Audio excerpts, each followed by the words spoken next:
The NBA Gambling Podcast on the Sports Game Podcast Network is brought to you by Edge Boost. Think of a better sign up today. Use the bet code SGPN to get a $25 deposit bonus.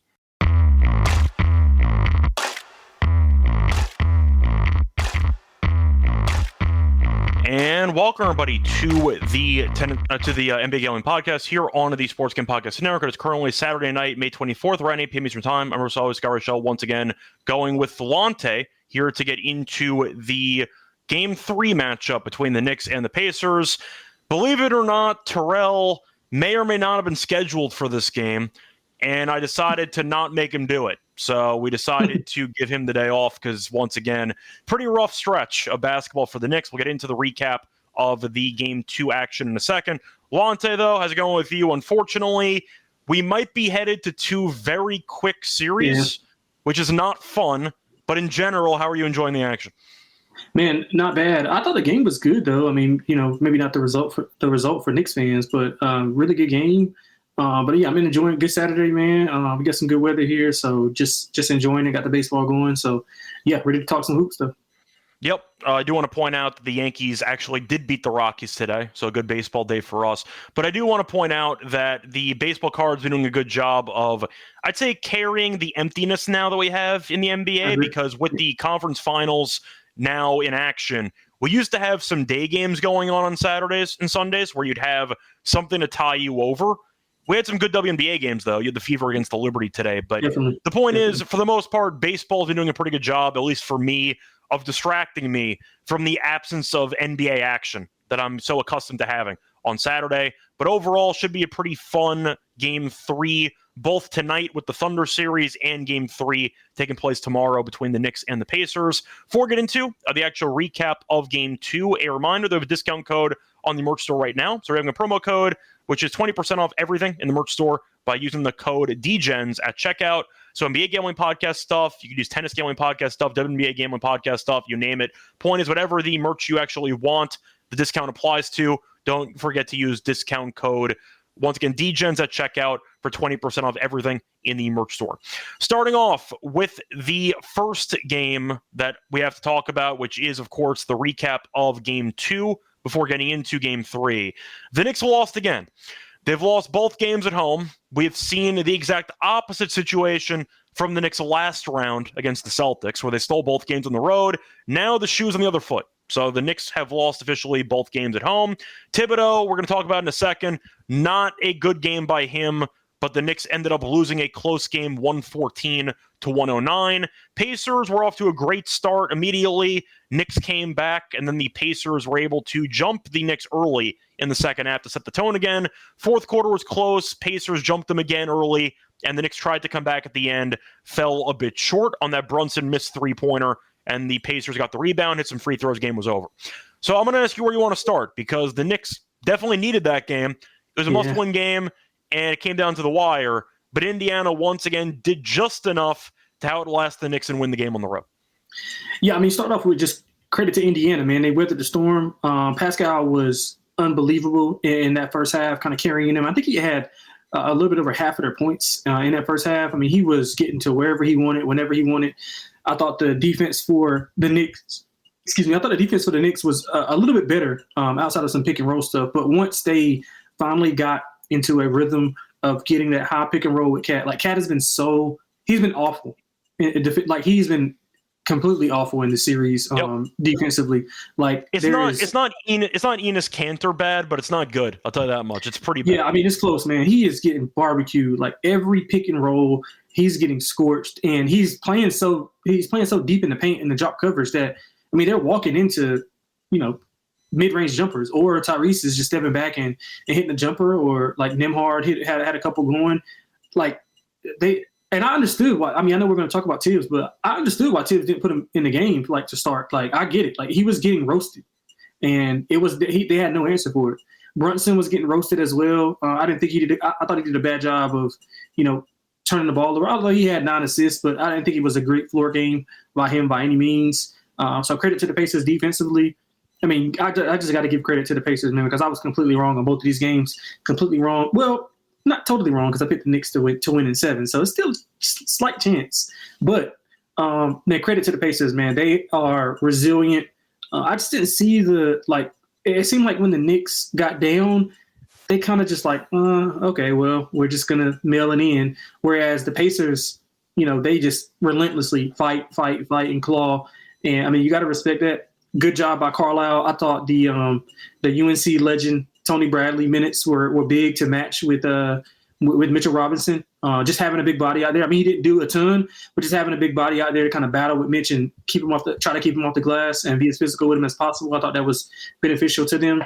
So, man, credit to Carlisle. Did a great job with the rotations. And, man, credit to Indy. I mean, they got 2 more to win, but, they get 3 at home. So it's uphill climb for the Knicks, but they're resilient also. And, I mean, I don't know what to expect in this game, to be honest. I mean, spoiler, I don't know what to expect from them in this game, but it's not going to be easy. Yeah, I do want to point out, by the way, Bradley did a lot because it allowed Carlisle to stop playing Thomas Bryant. He got killed every time he was on the court. So I like how Carlisle was immediately willing to pull the plug. And every time Bryant came in the game, he said, listen, you can't play. And he just said, I don't know who else I have on the team. Wait, I have a guy who had a 10-day contract back in March. Yeah, sure. Let's try Bradley out. Let's throw him out there. And I thought he was actually okay. So I like the fact that Carlisle pulled the plug immediately on what I thought was a mess of a performance by Thomas Bryant in the series so far. Pulled it, and Bradley was not great, but he was better than Bryant, and that's all he needed. So overall, good job by him. The Cat situation, I'm going to agree with you. It is a bit of a hotter take because I know a lot of Knicks fans were annoyed that Cat only played 28 minutes or so in the game yesterday. I was fine with it, actually. He was a negative 20 in 28 minutes. I thought he was horrific. He couldn't guard anybody. He was getting targeted every time, not to mention the obviously dumb fouls he'll have 3 of per game. He had a couple of those too. I thought Cat was, especially defensively, a liability for most of the game. And the fact is, he decided, Tibbs being, I have to switch something up. He played Robinson a lot. I know Robinson might have rolled his ankle at the end. We'll see how bad the injury is. But he was great. He was +6 in 29 minutes. He had 6 points, 9 rebounds, 3 blocks. I thought that he was definitely a big reason why the Knicks defense stepped up towards the end of the first quarter and the early second quarter. I think in the first half, he played 16 straight minutes. Yeah, he did. Think. Yeah, he did. He was exhausted, but I respect the fact that Tibbs recognized, I need this guy on the damn floor because he's going to help cover up a lot of issues we're having defensively, because not even just Cat, a lot of guys have not had great series defensively. And the fact is, Robinson can help cover a lot of that up with the rim protection and the switchability. So I was not that big, I'd say, of a hater towards the Cat benching. I understood the vision. I feel like I might have brought him back in with a couple minutes to go because you needed to score. And I feel like just having the 3-point threat of Cat was necessary when you were down like 9 or 6 with a minute and a half to go. I would have punted defense at that point and just tried to get some points in. But then again, they cut it to 3, had a shot to tie the game. The Cat benching, I thought, actually worked out pretty well for them. I thought the main issue I had was a whole separate point, which I'll get to in a second. But I'll ask you about Cat because I feel like in Game 3, the same thing's going to happen.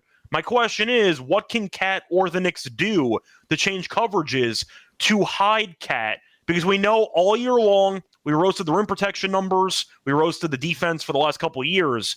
He's an atrocious defensive center against a very high-octane offense that will target him every time.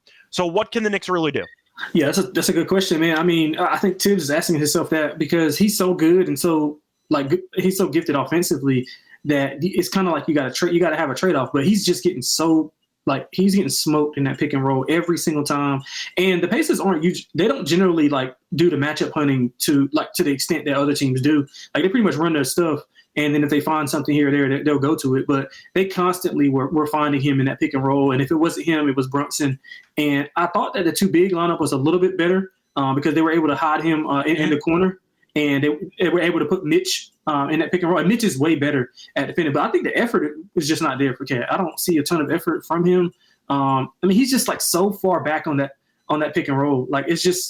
It's a lot of there's drop coverage and DeAndre Jordan drop coverage. He's playing DeAndre Jordan drop coverage. Yeah, and this is one of the best mid-range shooting teams in the league. Like they have been for the past 2 or 3 years. So I don't understand why he's not going up a little bit more. So I mean, if you're gonna do anything, I would probably blitz a little bit more and then just have your rotations on the backside kind of counter that.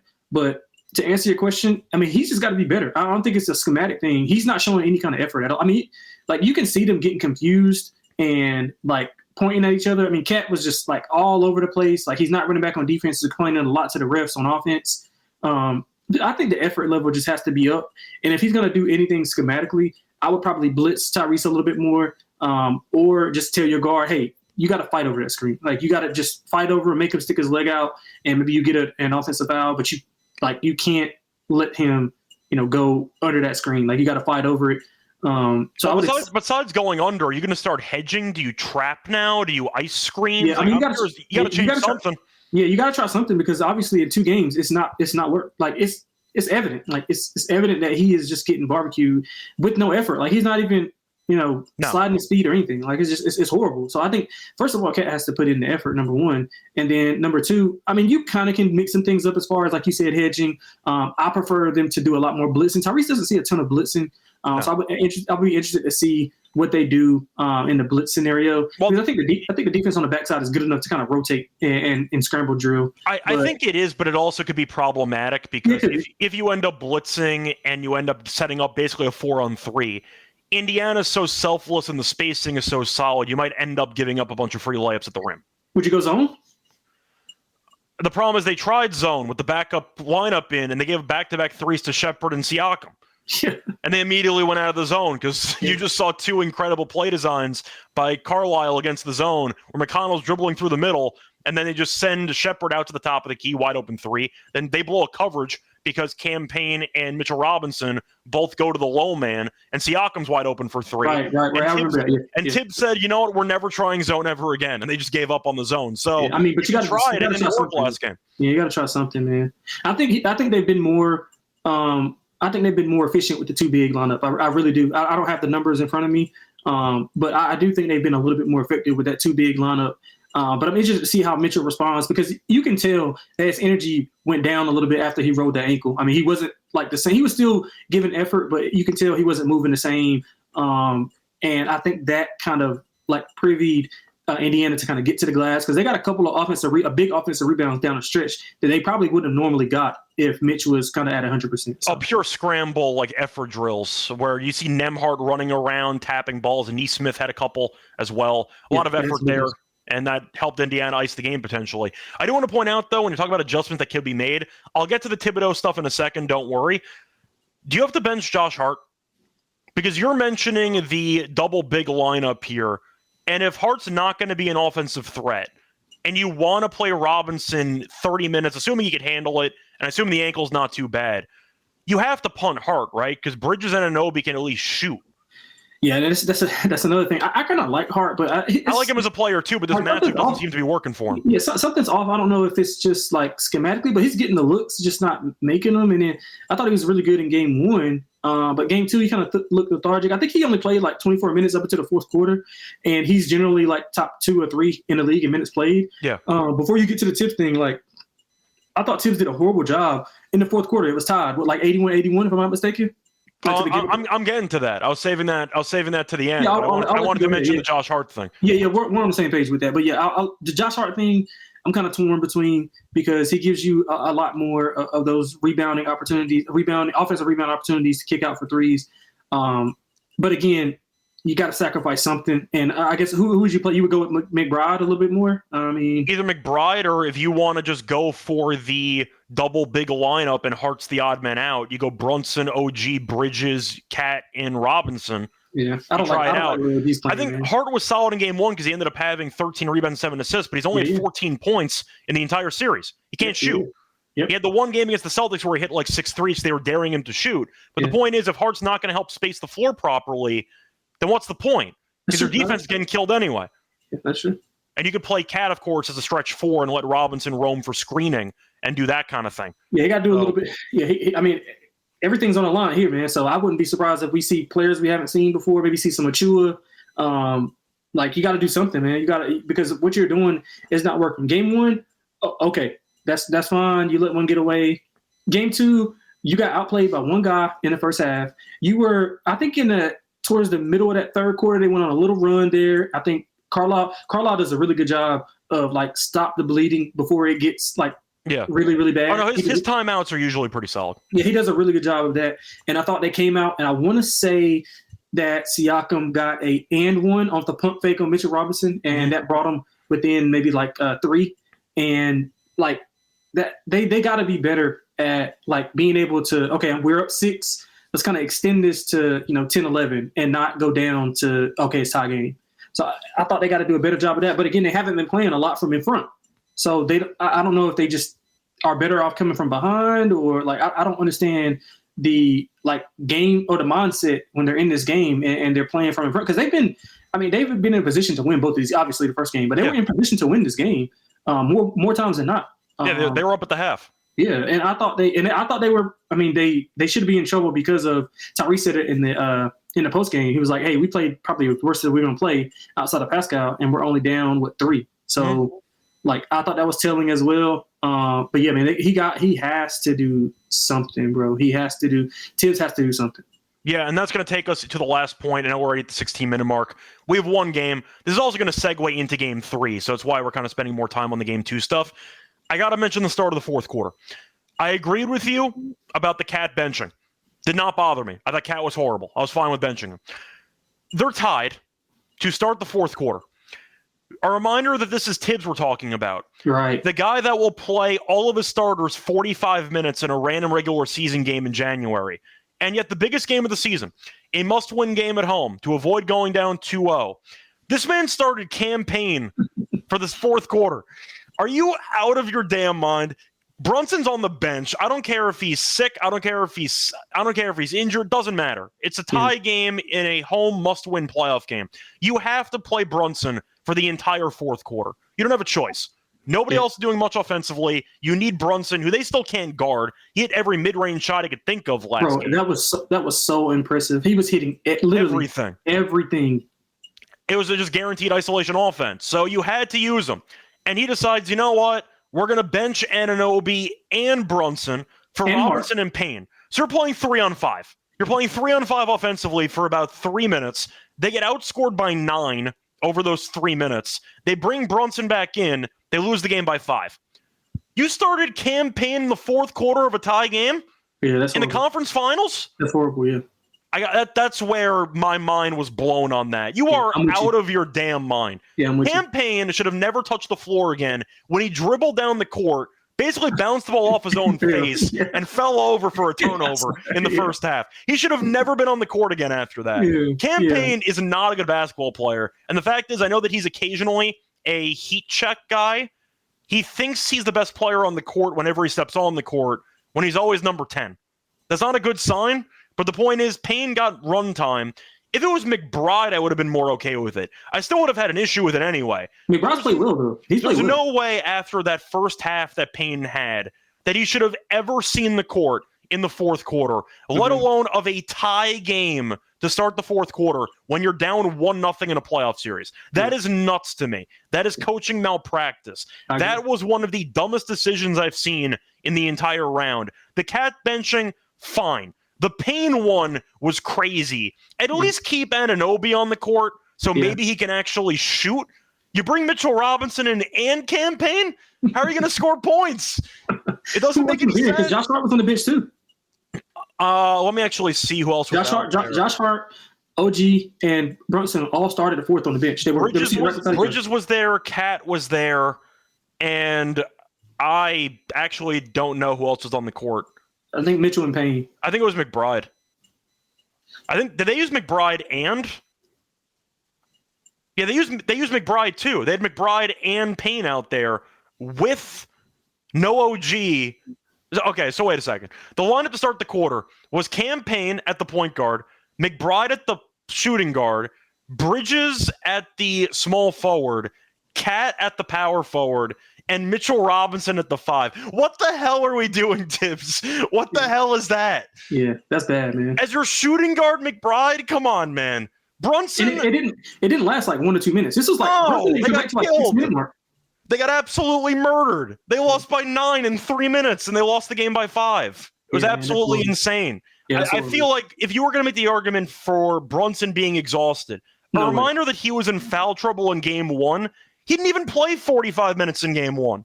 Like, he was fine. Brunson played 39 minutes. Great.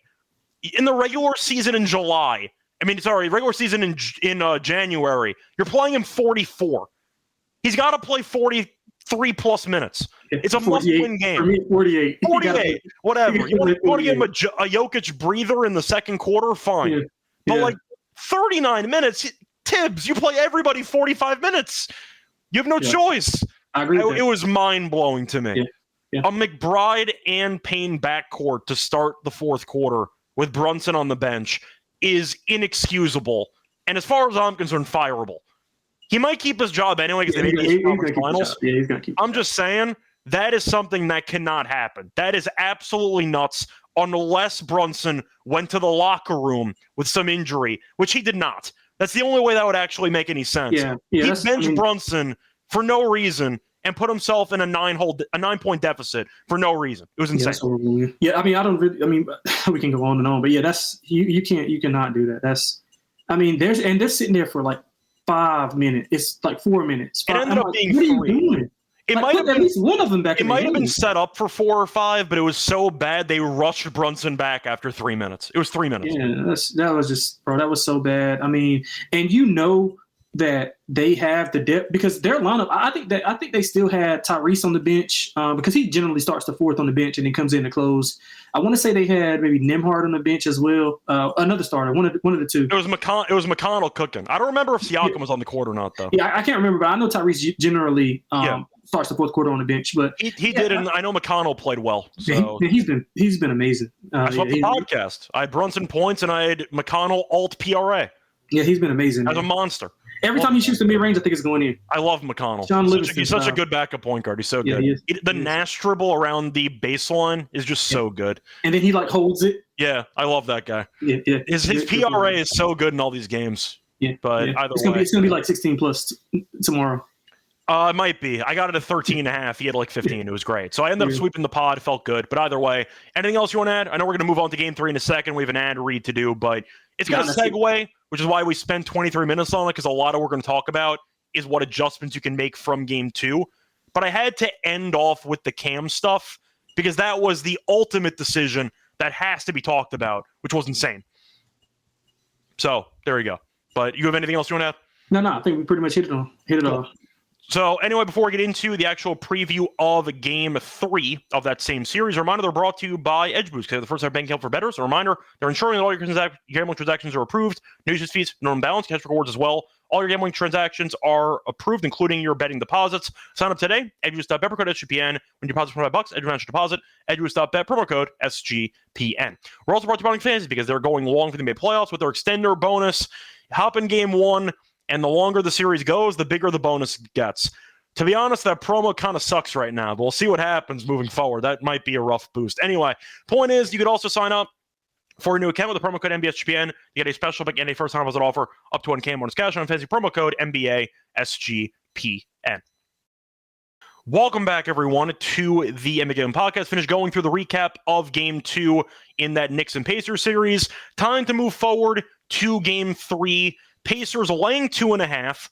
Feels pretty short, to be honest, but still. Laying 2.5. Over-unders at 223.5. For the injury report, we're assuming everyone's fine.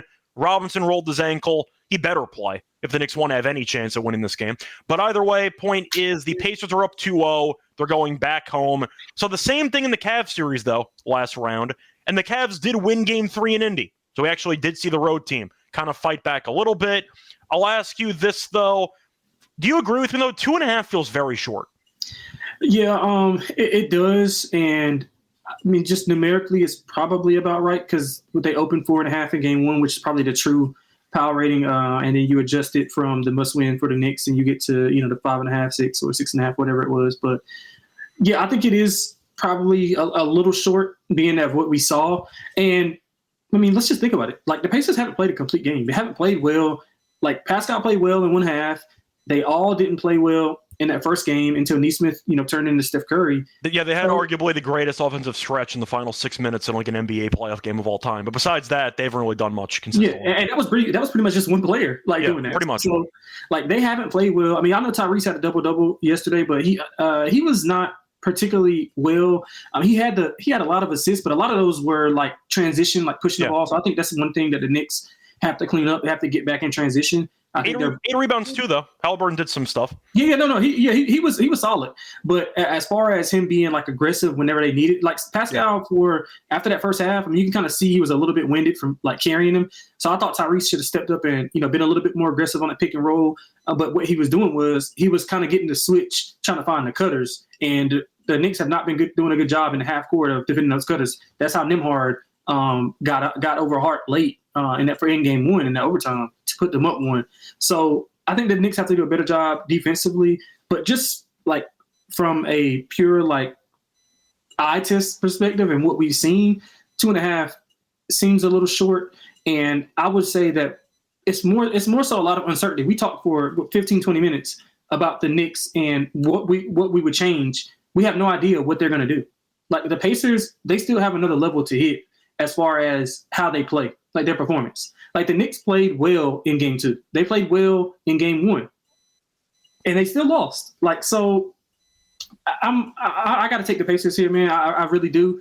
At home, I know you're going to get a like heroic effort from the Knicks, but again, do we know that?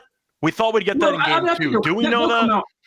They'll come out and be fun because I think the Pacers came out on the road in both of those games in the first quarter and played really well. I think they were up 19-9 in the second quarter, and I mean in the first quarter, and then the Knicks fought back. So I think they'll come back and they'll play really, really well. But I think the Pacers will walk them down and end up winning the game, man. So I think the Pacers, I'll let it 2.5. I think they go up 3-0. Yeah, I think I'm going to go with the Pacers as well. The first thing that I thought of when this line came out was this line should be 4.5. I thought 2.5 was too low. I thought Indiana should be favored by 2 possessions, and we'll go from there. The Knicks, though, you're expecting the better effort. You're hoping for we need to win this one. Then what the hell was that in game 2? Because you got punched in the mouth. You were down 10 in 5 minutes.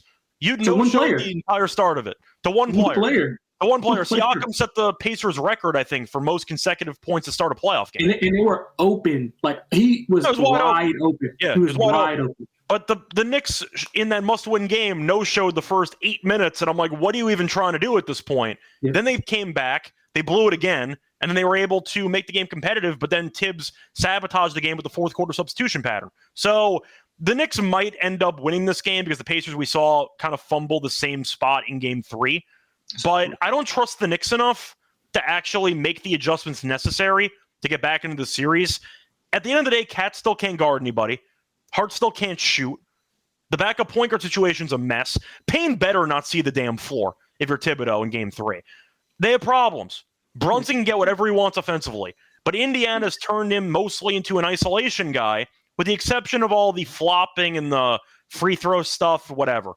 Nobody else has really stepped up that much. Bridges had a pretty good fourth quarter. Bridges is good in that fourth quarter, yeah. OG has been fine. I think he's been underwhelming for the most part. I think he was okay last game, but I've not been that impressed. Yeah. You don't have many consistent options offensively, and Indiana has about 4 guys at all times that can score 15-plus points in any given game. Yeah. It's a lot of depth that the Knicks don't have, and they need Brunson to be Superman to have a chance. If Brunson's bad, they're dead in the water. They got no chance. So they need one guy to carry them, basically, and he's been unable to do so despite averaging about 40 in the first 2 games of the series. I'm going Indiana in this one. I see JT mentioning Miles Turner, who had a couple of bad possessions there, but he hit the big 3-pointer in the corner, which they needed to go back up 6, I believe. It was horrible in the first half. He was horrible. He was terrible. And I'm like, oh, this is going to be rough. And then he hit the big 3 in the corner, got the big defensive rebound on the Brunson miss after bobbling the ball about 4 times. Once again, wide open. Yeah. He had time to make a cup of coffee. Either way, point is that Turner made the big shot there. Yeah. There was another shot that he bricked where he took a step back 3 when he could have just taken a free lane as a 7-footer. Yeah. That was at the top of the key. I remember that. Whatever. A point is, they won the game. It's all that matters. But they have so much depth. That's why I picked Indiana to win the series. I just thought that they were the deeper team. Thought they would wear this team down. And it's tough with the Knicks when you're playing so few guys that you actually trust, and you're going up and down the court for 48 minutes. They're going to wear you out. And so far they have. So I'm going Pacers here in game 3. Think the line's too short. I'm not going to write the Knicks completely off. That's disrespectful. but I do think the Pacers are in a great spot, and I'm hoping for their sake, after punting game 3 to Cleveland, I'm hoping they don't make the same mistake twice, and they actually dominate game 3 and go up 3-0. Yeah, I give them a little bit of leeway in that game because they hadn't played them at full strength, and that's when you got Garland, that's when you got Mobley. Mobley was so good in that game. Yeah, that's when you got all 3 of those guys back. The Knicks don't have that. They have all their players. They've lost the game that they should have won. They've used the kitchen sink already. They're throwing everything they have. It doesn't work. So, I mean, how much the reason now? I think the Knicks do have a shot, but I don't. It's too much uncertainty. Like I think it'll be a good game, but it's too much uncertainty. It's just like we don't know what other options are they going to go to. Like, are you going to play more McBride? Are you going to cut out the paint minutes? Are you going to play Precious like on the perimeter? Because Precious. By the way, forget about cutting the paint minutes. Are they going to cut Payne from the roster before the end of the series? And then like your transition that transition defense has been horrible. It's a mess. Off of makes, I saw 3 or 4 times that they got the ball off of make, 2 dribbles, Siakam layup, Nembhard layup. Like that's uncalled for. Like that's bad. So I think the effort has to be a lot higher. And usually we don't say that with a Tibbs run team. They generally play hard. And I'm not saying that they didn't play hard, but I don't think they played hard enough to match. I'll call out Cat for it. I think Cat wasn't playing hard. No, Cat was not playing hard. Cat was not. Mikal Bridges was playing hard. Brunson playing hard. Mitchell, of course, playing hard. But Cat, uncalled for, man. That's the issue. That might be why the Knicks don't use that many double big lineups. It's because the pace the Pacers play at, you're forcing Mitch and Cat to run in transition. And that just might not work out. I think you have to use it anyway. Yeah, I think you do too, because of the defensive issues that you're having with just Cat on the floor. Like, so now if you have Mitchell on the floor, whenever he's playing a little bit of that drop coverage that they blow past, and they got Mitch on the help side, or Mitch can kind of help off of his guy depending on who he's guarding. Or for pick and roll switches, but they're going to pick on Cat every time he's on the court. Yeah, and when not, they're going to pick on Brunson. Yep. So you're just. Yeah, I think Brunson's effort is there. It's just, he's not trying. He's undersized. It's not his fault. Not that good. Yeah. It reminds me of like when Steve Nash would get killed by Tony Parker every postseason against the Spurs, and it's like Nash really sucks at defense. Like, but he's trying his ass off. Yeah, that's all you can do. He's just not good. He's trying. Like Brunson's trying. He's just not a good defensive player. Yeah, that's all you can do.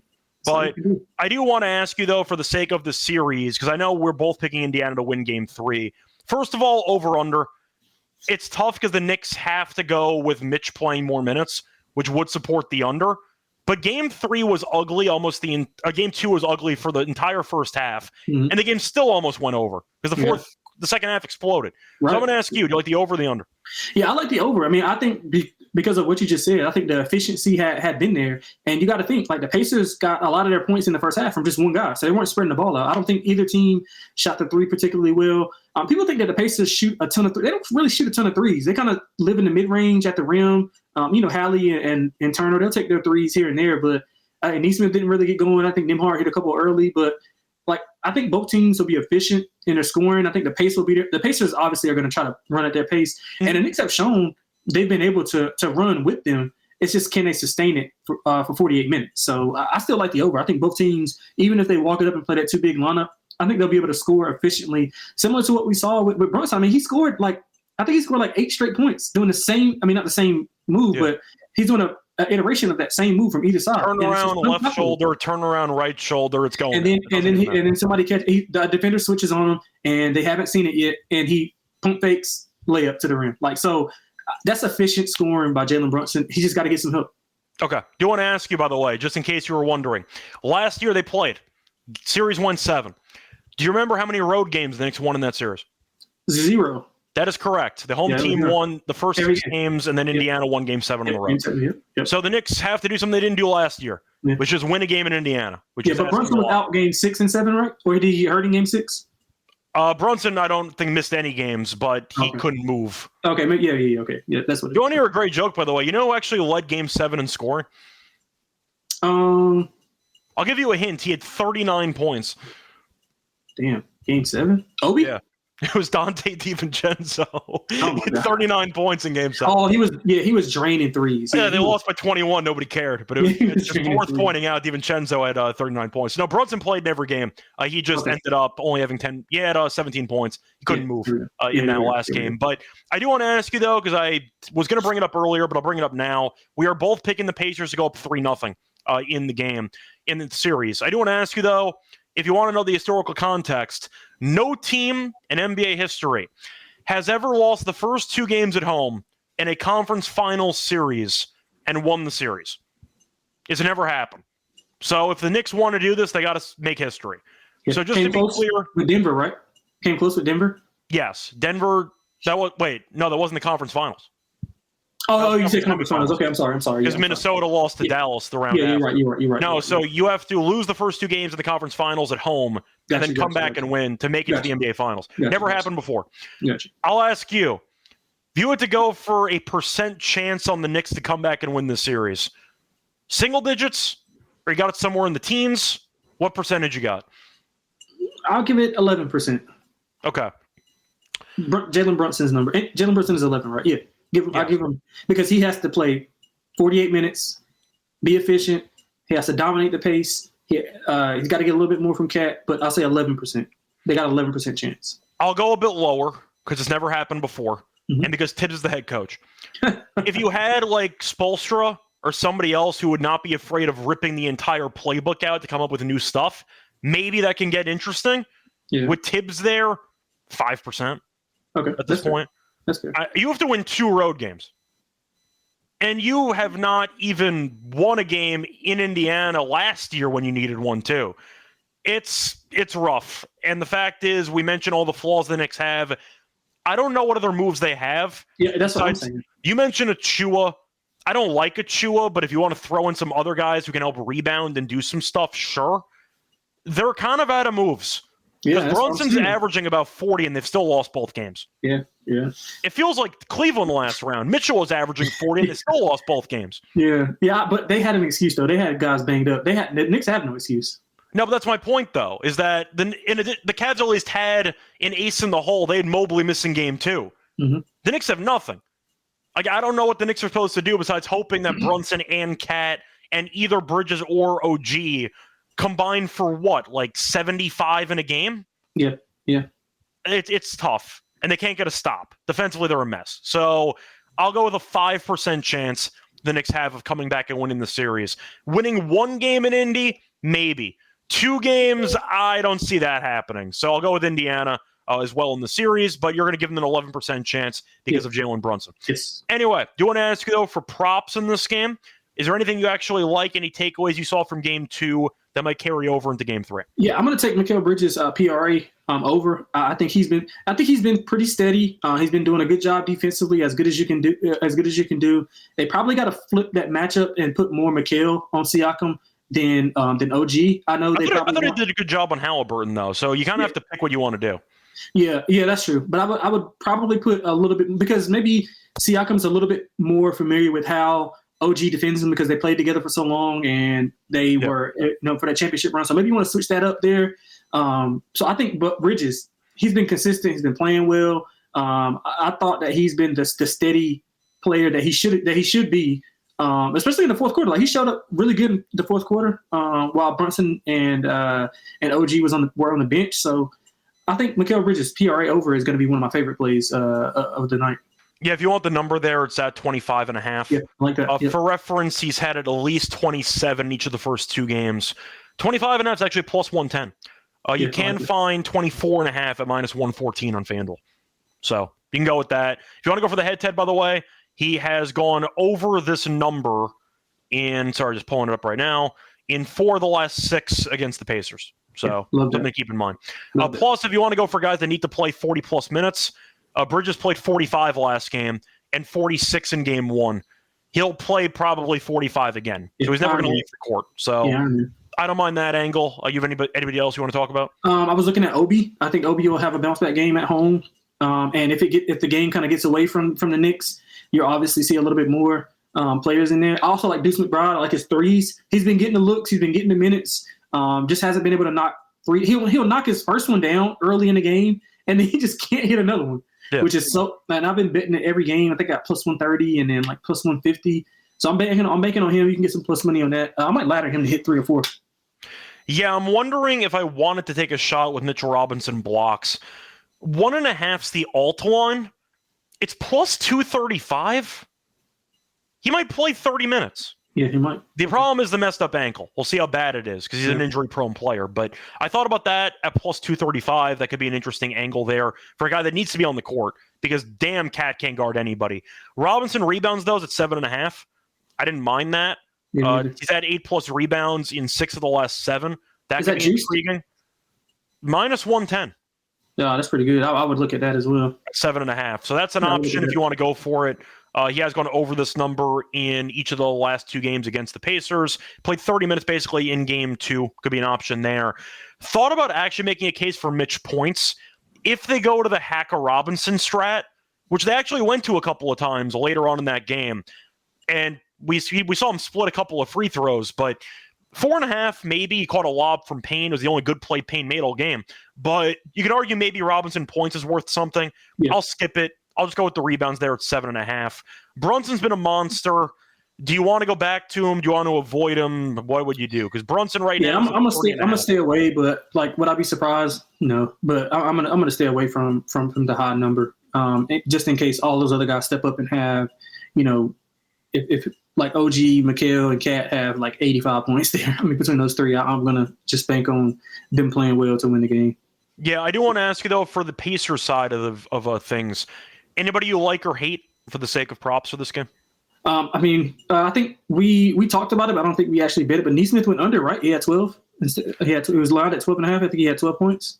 Yes, I believe I saw a tweet saying 99% of bets were on the over, so I said you got to bet the under, and he ended up going under. So I would go back to his under as well. I would go back to his under and look at some of those other role players. I would look at Turner's threes. He hasn't particularly shot the ball well. Made the big one. Made the big one the last game. Yeah. So I think he'll be a little bit more consistent at home, especially if they go back to that 2 big lineup. I think they'll keep him on the floor and maybe put him. Maybe they'll run their own version of that 2 big lineup and maybe throw Tony Bradley out there to be more physical with Mitch. So yeah, I like Miles Turner's threes. I might ladder those as well. Yeah, this might be a bit of a hot take, but I think I have to at least consider it. The Halliburton points are at 20.5. That's too high for me. I got to go with the under. I would go under that. Yeah. I understand the argument is that Halliburton can get hot from 3. The problem with Halliburton is that he doesn't really attack the basket looking to score as much as you'd kind of hope for a point. But he's so good at it, though. Like, it's just... He's good at it because he hits that floater. He could bank it in. He could also stop short if needed. But he hits these 3-pointers on drop coverage, which Cat's been a mess with. Besides that, though, a lot of it is driving, looking to kick. And I do think that 20.5 is a high number. Halliburton didn't shoot well last game. He still played well with the 8 rebounds and the 11 assists. But he was 3 of 10 from 3. I think he airballed a couple of threes in the game yesterday. I think so. He never goes to the free throw line. Never. He attempted 2 free throws in game 2. 20.5 points is massive for a guy that really does not manufacture many free points at the foul line or near the rim. He's basically having to shoot insanely well from 3 to get north of 20. And he did that against the Cavaliers in the closeout game in game 5 and game 1 against the Knicks. But if he's going to be passive, he'll pass the ball, get other guys involved, and he's not going to go crazy from 3. 20.5 is a massive line for a guy that never goes to the free throw line. I'll take the under 20.5. Sure. So I like that as an under there. Siakam at the monster game, he had 39. Are you going to pick Siakam to go back again with a solid game, or you think that they're going to keen in on him and focus on other guys to beat them? I mean, I think he'll stay within that number, like between like 16 and 20. So it's kind of hard for me to gauge because he gets a lot. They don't run like I think the set the TNT set was talking about. They don't run a lot of sets for him. He kind of just gets it in certain spots. But I would look at Tyrese assists because he was saying how even though he had a double-digit number of assists, he was not getting guys involved as much as he should have been. So I would maybe look at his assists. I would look at maybe if you want to throw Siakam in a parlay. Like a 15-plus point parlay with Tyrese assists and maybe Pacers win. I think you can get a really good price there. But I think the number is properly aligned for Siakam. Yeah, his number's at 20.5. Feels a bit high to me as well. I'd rather go. I think he ends up somewhere around like 18 in this game or something like that. Yeah. Anybody else you want to talk about? I have to at least give the update on TJ McConnell, my boy. Yeah. Still at 13.5 PRA, but that was plus money last game. This one's at -1. We got to throw that in the underdog line. So, yeah, we'll mention it in a second. He's had 16 each of the first 2 games. I love that damn guy. But it was plus 130 last game. Now it's -112. So there you go. They made some adjustments, but he's still very good. So keep that in mind. Shout out to Ben Shepherd, by the way, who made a couple of shots. So nice to see him getting some minutes and actually coming through. So that's kind of the thing about Indiana, though, compared to the Knicks. It feels like every Knicks actual shot attempted by a bench player, you're playing a game of roulette.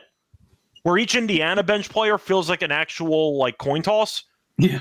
It feels like such a higher percentage chance of going in when it's a Pacers bench player compared to a Knicks bench player. Is that fair? I agree with that. Yeah, I agree with that. I see Jared mentioning why not taking just TJ points instead.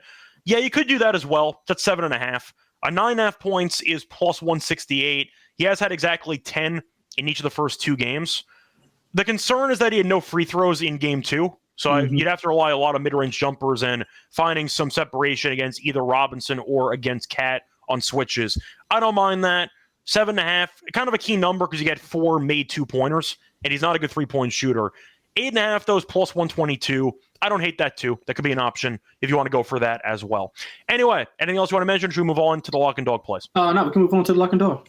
Cool. So before we get into the lock and dog, a reminder that we are brought to you by our sponsor, which is Rhythm, because they're the home of ABET Picks and Props, available for the NBA playoffs, for the golf cards, for MLB, for WNBA as well. You can also check out their free trial for a week. And remind the discount codes. They have 20% off the monthly discount with the promo code SGPN25, 50% off the annual discount with promo code SGPN50.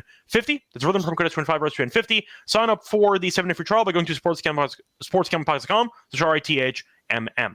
We're also brought to you by Circle Ultimate Fantasy Ball Giveaway, because Circle Resort Casino in Las Vegas giving away the ultimate fantasy ball experience for a 12-person league, the draft in Vegas, and be treated like VIPs for their stay. One will get a 2-night stay at Circle Resort Casino for the entire 12-person league. And a reminder, you can also get a cabana to draft your teams at Stadium Swim with a 5K food and beverage credit, limit transportation to the airport as well, and much more. Contest is from May 5th to June 30th. Sign up at sportsgamblingpodcast.com, circle sportsgamblingpodcast.com/CIRCA. We're also brought to you by MyBookie.ag. Because MyBookie is placed in every sport. They have the NBA playoffs. They have the NHL playoffs. They have baseball. They have tennis. They have UFC. You name it. They're also available in a ton of locations. Use crypto for easy deposits, on your fast payouts. When you sign up for a new account, use the promo code SGPN to get a special 100% deposit match up to 1K. Terms and conditions apply. MyBookie.ag, promo code SGPN. Welcome back, everyone, to the NBA Gambling Podcast. Finished going through the preview of Game 3. Now it's time for the lock and dog picks. Lonte, I'll let you go first. What's going to be your lock and dog for the show? You're on mute, by the way, if you didn't notice. Yeah, thank you. So let's start out with, I know we like the Pacers in the game. I'm going to go Knicks first quarter, -0.5. You can get plus money on that. I think they have to come out and play extremely well, keep the crowd out of it, and keep them on their hands. They have to keep them on their hands, because if Indiana gets rolling, I mean, they're a freight train. They're hard to stop once they get rolling. I don't think I've seen them blow a ton of leads. So they got to come out, dictate the pace. They got to be able to punch first. I think Jalen Brunson talked about that in Game 1 and in Game 2 at the end in the presser. So I think they got to come out, hit first, establish themselves. But then I think the Pacers kind of walk them down and they win in dramatic fashion. But I think it'll be a great game, as the other two have been. So I'm going Knicks -0.5. That's plus 102 in the first quarter. I'm going to take another Nick for the dog. I'm going to go, I like Mikal Bridges. I think he's been consistent. I like him 20 points. That's at 2-1. I think he's been great. And he's been selective in the shots. He hasn't been really like hunting for his shots unless Brunson has been on a bench. But he's doing a really good job of initiating, rebounding. He's also like really good at steals and blocks. So he's everywhere on the floor. I think he'll be able to get to the rim a lot and post up a little bit more than what he has been. So I like him 20+ points at 2-1. Yeah, so for my lock and dog, the lock, I'm going to go with the Halliburton fade, actually. Give me the Halliburton under on his points at 20.5. I like Halliburton a lot as a player, but it's mainly for what he wants to do on the court, which is be a floor general, help the spacing, and of course, obviously, find open teammates. I do think 20.5 is a lot of points for a guy that needs to hit a lot of threes to actually get there. Doesn't attack the rim that much, never gets to the foul line, and I do feel like most of his attacking, when it comes to switches, is either taking these three-pointers, which can be very volatile and streaky, or he gets downhill just to set up somebody else who's wide open, and he gets the assist. Point is, though, Halliburton, I think we'll end up with maybe 10 assists in this game. 20.5 points, though, is, in my opinion, a lot. He had back-to-back heaters in Game 5 against the Cavs and Game 1 against the Knicks. Came back down to earth here in Game 2. I'll also point out that Halliburton's actually scored less than 21 points in 3 of his last 4 games at home against the Knicks. So I do think he's in line for maybe an 18-11 game like we saw in Game 2. But I do think that 20.5 points is too high. Give me the under on Halliburton points there at around -110. 10 on Caesars. For my dog, I'll go with the Mitchell Robinson all to rebounds. Give me the over 8.5 at plus 146. He had 9 rebounds in game 2. He played 30 minutes. The ankle might be bad. I get it, but he's got to be on the court. This team can't guard anybody. Hart can't shoot. Cat can't defend. He's got to be out there. They were at their best when he was on the court. They lost the game by 5. He was a plus 6 in 30 minutes. He's got to be out there. He had 19 rebounding chances in game 2. He ended up with 9. I think 8.5 is a good price here at plus 146. Give me Mitch Robinson once again over on his rebounds. All 3 rebounds at 8.5 at plus 146 as my dog. Now it's time for the underdog entry. Lonte, I know that Terrell and I hit the underdog entry for the WNBA card on Saturday, so no pressure. But what do you like for underdog fantasy entries for this one? Man, I think you did a great job of breaking that Tyrese Halliburton thing down, so I'm sold on that. If you want to go lower on that 20.5, I think that's a really good. I think that's a really good play there. I don't know if you want to throw in McConnell just for the hell of it because he's been money. Sure, why not? That's my guy. You know, that's my guy. Yeah, and I'm trying to figure out what else did we like. Bridges. Go with the PR. Bridges. Yeah, I like Bridges PR. I love Bridges in this spot, man. I love Bridges in this spot. Sure. So once again, for the 3-pick entry for underdog, we're going to go with Halliburton lower, 20.5 points. We'll go with McConnell higher, 13.5 PRA, and we'll go with Mikal Bridges higher, 25.5 PRA. Anyway, that's going to wrap it up for the show. Reminder, we will not be back tomorrow night. We'll be back on Monday morning for the next episode. So looking forward to it. Hopefully, we have at least one competitive series. If both series are a 3-0 lead, it would kind of suck. Yeah. So hopefully that doesn't happen. But either way, Lonte, let the people know where they can find you. Yeah, man, I'm on XX Lonte XX. I'm always on there. I'm not really a big tweeter, but man, shout out to everybody in the chat who came in. They could Saturday night, they could be enjoying their night. They're here with us, so shout out to them for joining Forget us. About that, you could be watching the game right now. Yeah, that too. Yeah, that too. But yeah, man, shout out to those guys who always and gals if there are any girls in there for coming and joining us on a Saturday night, man. That's true love right there. So definitely appreciate that. Yep. Thanks for stopping by, though. If I'm on Twitter, Reichel Radio. Till next time, good luck to all of you and all of your bets. Bye, everyone.